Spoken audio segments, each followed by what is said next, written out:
Langga, ayan. Maglinis muna tayo dahil wala na tayong alaga dito at nahatid ko na. Ngayon, maglilinis na naman tayo para hindi maalikabok.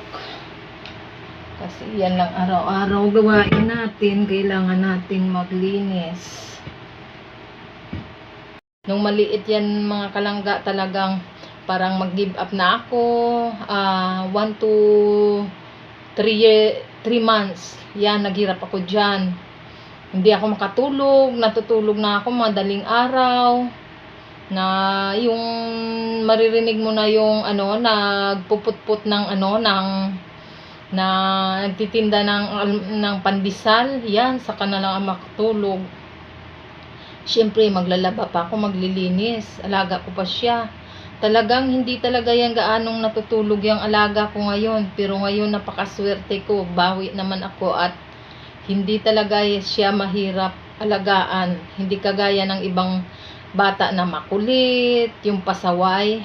Yan, napakaswerte ko mga kalangga dyan sa alaga ko. Proud na proud talaga ako dyan sa marami naman akong naalagaang mga bata. Hindi ganun sa kanya. Napakaswerte ko dyan sa batang yan. Sa una lang mahirap alagaan, pero ngayong lumaki na siya, bawing-bawi talaga ako. Hindi talaga siya mahirap alagaan.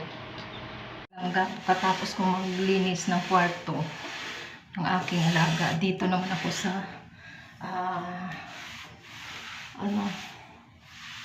sa hagdanan. Pinupunasan ko yung hagdanan kasi kailangan natin punasan ito para kasi minsan dumidikit yung yung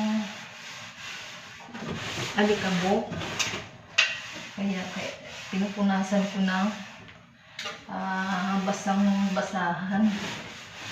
Ayan. Punas-punas din tayo. Linis din tayo para may time. Ayan. Yan ang aking araw-araw na trabaho. Hindi naman araw-araw.